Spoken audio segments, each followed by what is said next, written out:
Hello and welcome to the show. My name is Iretiola. Now, you know that Nollywood is replete with proficient and great looking men.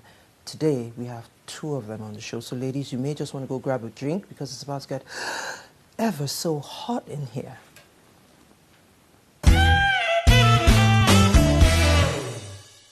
Now, it's one thing to take part and win a reality show, and it's quite another to sustain the momentum. Our first feature is on a young man who has done just that. In the last 6 years, he's created some great alternate sound and also contributed to some very memorable moments on our silver screen. So it's time to bring you up close and personal with Ayoola.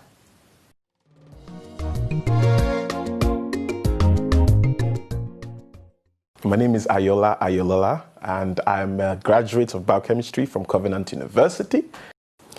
Performing was always something I wanted to do. I would watch artists like King Sunny Ade, like Fela Nicola Pokuti. My father used to have those tapes, those videos, and I would watch over and over, like literally stay in front of the TV and I'm watching, and I aspire to be like them. My first ever attempt at acting or being on stage performing would be, I think I was 5 or 6 or so. Can't remember what I played, how I played it, but I know I was Alhaji Mustafa. My mom was very supportive, made my first agbada for the character, and it stuck for a while. And music would come in, and I would grow into see my father as choir director. I was just in that environment. Performances, music, acting. As a product of a reality TV show, I would say they're very, very, very important. This is what it does. And what you would struggle to do before the reality TV show, after the reality TV show, it becomes a bit easier for you. But do not let the hype get into your head. I did not stumble on the reality TV show or stumble on singing and then decided to put that away because it was a means to an end, then focus on the real deal, which was acting. No. It was a calculated decision. I'd always wanted to be the one people look up to and say, that guy inspires me. I just wanted to be a source of hope to people.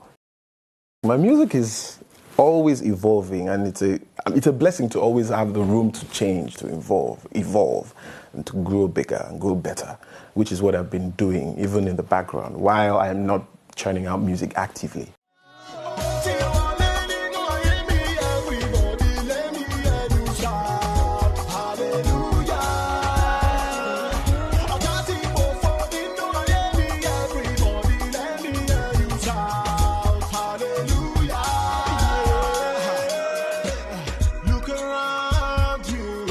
What do you see?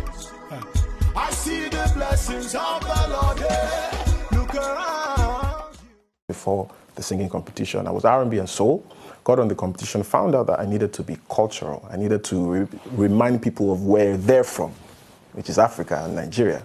I'm a Yoruba boy, so I need to do that, put that in my music. I started doing that very actively. And I figured out that people who resonated with my music, who were in tune with my music, were actually people who didn't understand what I was saying. That was weird.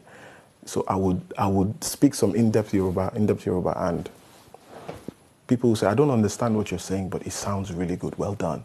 So I'm like, how? So it encouraged me, never to do away with my culture as far as music was concerned.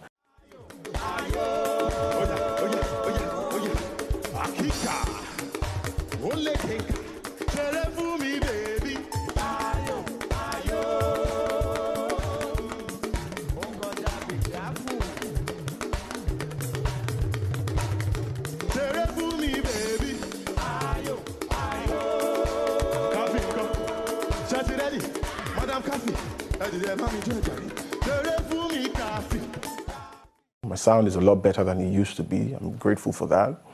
So I see me becoming a more well-rounded cultural artist. Pangolo music, aka Nigerian mainstream music, it is actually a very complex sector of the industry, because now you actually need to be talented. The mainstream music, which we call Pangolo music, is a lot more refined now than it was you know. And it's just time. It's what happens with every industry. People grow, people change, people evolve, people get better. And that's why it's very tempting now. I've learned something, that it is only smart for you to bring in your difference, and for you to stand out, for you to permeate or sieve through whatever it is that the mainstream. You also have to adopt what they can relate to while you pass your message across, which is why merging both in creative ways is very important.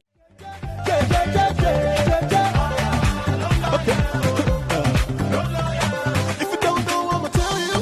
Get to see the do me. The way you do the things you do. Do, do, do, do, do. Oh, get to see the do me.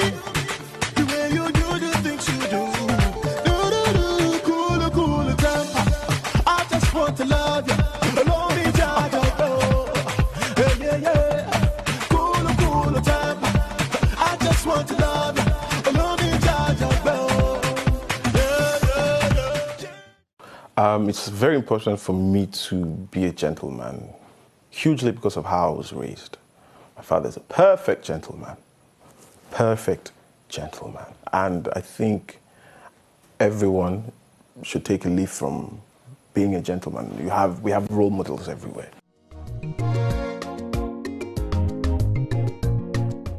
What is my perception of the Nigerian youth? I think we're misunderstood. I think we're highly misunderstood. It's unfair for someone to say that we are all lazy. I think it was just wrong place of words, wrongly said at the time that it was said. Is it true that they're lazy youths? There are lazy youths everywhere in the world. Are they hardworking youths? Yes, they are. What's the ratio of lazy to hard work? I don't know. I really don't want to find out. But I know, so all the youths I know, majority of the youths I know are very hardworking. And it's heartbreaking to see that we're all just labeled lazy. So I think we're misunderstood. We do so much. As a matter of fact, they say the youths are the leaders of tomorrow. We are already leading if you check it. Mention a lot of influential people right now all over the world. Most of them are youths. I will never walk naked on the road.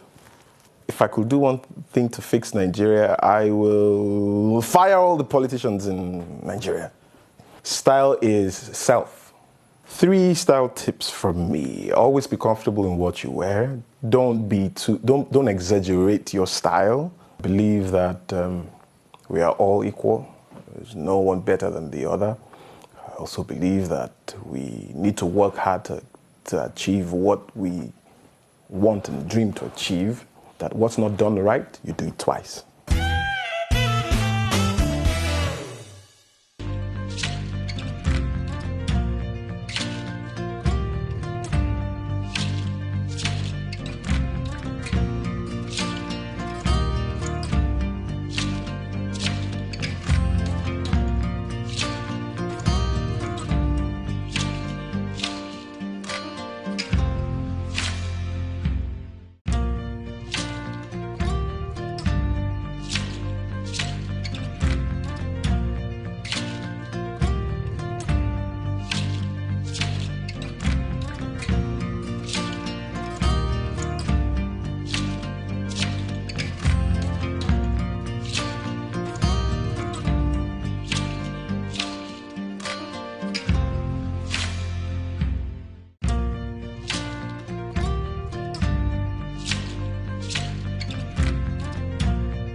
Isn't he lovely?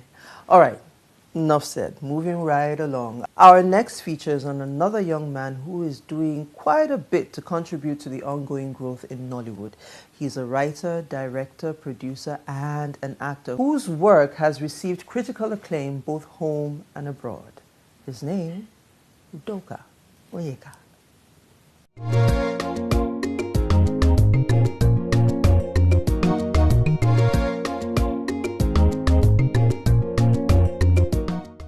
name is Udoka Onyeka. I'm an actor and a filmmaker. From the age of 2 till I finished high school, I was here in Lagos, so, I'm a Lagos boy. And after that, I went to university in Texas. And I lived in Dallas for about 10 years, thereabout. Went to the University of Texas at Arlington. I majored in accounting. Yes, I have an, I have an accounting degree. But right after I finished university, I attended an acting studio for 2 years. I did a lot of community theater in Dallas, because while I was in school, I already found my love. I wanted to study music. I wanted to be a composer of music, but that wasn't going down well with the parents. So the thing was, I would do something in the business admin block. After my bachelor's, I can do whatever I wanted to do. So while I was waiting to finish university, my sophomore year, my second year in college, I took a theater elective, and that's how I discovered the stage. And the passion for music just pretty much just transferred to acting, and that was like the genesis of the whole thing. When I was 13, like in boarding school, I taught myself how to play the drums, and I was heavy into music. I listened to a lot of jazz, a lot of classical music. And I started playing drums for my church at a very early age. I just had love for music. Like, I found it really early. So I really wanted to study music. I wanted to write my own pieces. Like, I researched a lot of people, like Beethoven, the Mozarts, Chopin and all that. So I wanted to be one of those guys. I think everything happens for a reason. I don't see myself ever becoming a music composer. I mean, I never got to study music. But I did eventually. I got to study filmmaking and acting and stuff like that. And I think that whole journey of being in music has really helped me as a filmmaker, when in scoring my films, and music is a very big part of my productions. I've gone to the length of, trying to get original music even for my short films. Like I had Omaomi and Waje on Living Funeral. They did an original soundtrack. I had Brimo, who did an original soundtrack for No Good Turn. Till tomorrow, music is going to be a big influence in my film career. I think where we really lack as filmmakers in Nigeria is we don't pay too much attention to detail. I feel like a lot of times, like, we miss the little things, the small cutaway, or the hair flowing, just very little details. I think those are the little things that makes a film more engaging. It's tiny, but if it's there, it changes the product. When I make a film, I focus, I try to capture every little detail. And it could be something that I didn't plan. It could be something like the actor just does that was never planned. And I would be like, oh, let's get a close-up of that. It's human nature to do things without thinking. And in film, if you can catch those little moments that we do without thinking, it seems more real because that's what we're used to. So I try to catch those little details, and I think those are the very little things that set, projects from projects. I think some of them have done a good job with having good production values, having good actors. We've seen a few that have done good numbers, in the box office, or with the hype and stuff like that. So I think a few people have managed to find a way to get the Nigerian audience to go, see our movies. But I think there's still a lot of space for growth when it comes to the kind of stories we tell, how deep the stories are. And when I say how deep the stories are, I mean that goes across every genre. Film is something that if one department is lacking, it's like it brings down the whole project. Like, if your story is not good and your hype is good, your actors are fantastic, there's still something wrong with the film, And sometimes we can't even put our fingers on it. I don't know why we sometimes have to rush to make a film, because film is something that should take time. So I feel like when we write, you spend a few months writing a script, I would rather you just, let it sit for another month or two, and then come back to it with fresh eyes. That way you can see where the faults are. Give it to people to to critique and read. I think sometimes we get so absorbed in our own stories that, we can't see where the faults are, and we're too guarded, want to guard our stories. We don't want to share it with people. You don't want to get advice from people. So I think, we still have a lot of loopholes in our stories. Acting is my first love. Like, I got into the industry through acting. But to be honest, you get on a project as an actor, you fall in love with the character and you deliver, and then it's over, till whenever it premieres. But when you're directing a film, you're attached to the characters, you're attached to the project, you're more emotionally involved for a longer period, from inception, maybe from script writing to shooting the film, post-production, marketing the film, PR. There's I don't know how to explain it, but there's I'm not sure, but I think is how a father would feel when, when he has his first child, whenever he has a kid. I think maybe after people saw Salve and Tinsel, more roles came that were quite similar. But I mean, I've played other kind of characters. When Love Happens Again, it was more of a lover boy kind of character. Wives on Strike was pretty different, So but yeah, I can see the typecasting happening. We're fighting it. I like to explore as much as possible. I'm yet to play an action. I'm yet to be in an action film, and I think that's something I would really love to explore. But I'm not sure in what capacity. If it's a villain or just full-on action. But I like to be in the physical. I think we haven't really explored that genre quite well here in Nigeria. But I think that would be interesting. My very, very first project was a feature film. It's done many years ago, called The Red House 7, ZR7. I wanted to build up my profile, with doing short films, because it just made more sense to me as a filmmaker to do short films, financially, because we don't have the structure to get our investment back when we do features. But with short films, I get sponsorships for those projects, and it's not an investment, so there's no need to get money back. We just want to make good films, make good projects, talk about some social issues or topic, touch on something. And they've all done big international film festivals, because I feel like as a filmmaker, you want to transcend your culture. Well, let me speak for me personally. I want something Nigerians will enjoy, but I want to make a film that someone from Iran or the US or from Tanzania would also enjoy as well. So for me, I send them to international film festivals, so just so that people all over can see the film. For you to call yourself a filmmaker, you have to make film. So if someone out there has the desire to just be like, okay, I think I have this talent, or I feel like I can do this, I feel like I can produce, or I feel like I can direct a film, by all means go ahead, but just know what you're getting into. Film, acting, producing, it's an art form, so I feel like if you can learn the ropes around it, train yourself, get to a particular level. And the only way you really learn, if you're good, especially if you're going to be behind the cameras, is to actually jump into it. But if you can build yourself or train yourself to that level where you feel like you can start making proper films, that's why we're here. I don't feel like anyone should regulate art.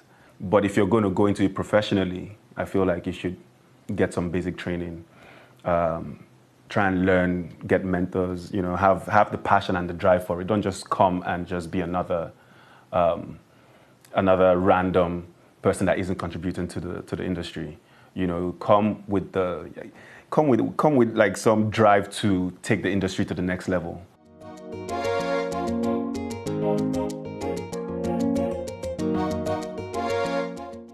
They underestimate how capital intensive filmmaking is. They focus too much on the technical part of filmmaking and forget about the creative part of it. Finding the right story. I think if you can, even if you fail technically and you have the right story and the right actors, I think you can still come out with something great. I used to manage a band after I graduated. I managed a band for a couple years in Dallas, so I think I want to get back into like just music for recreational purposes.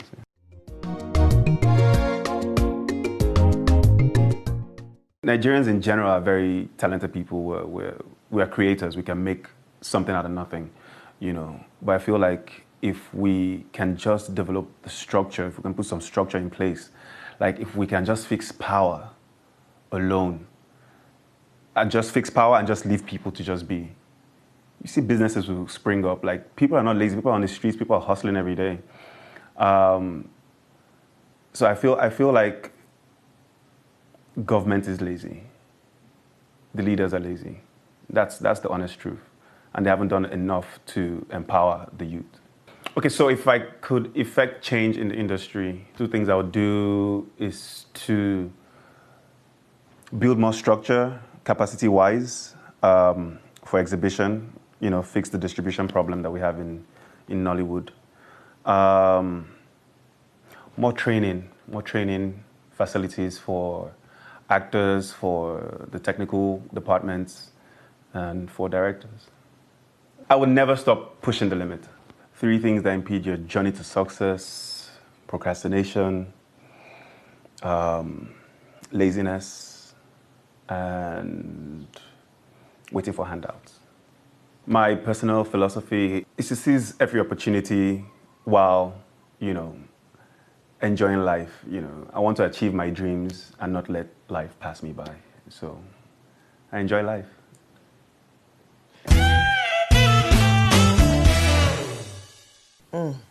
So much beauty and talent in one edition, but hey, that's why we're here. Again, we come to the end of the show, but not to worry, we're going to have another great one for you soon. Now, you know what to do. Follow us on Twitter, Instagram, or Facebook. Let us know what you think and what you feel about the show. We would love to interact with you. So until I come your way again, look after yourselves and let's be kind to one another.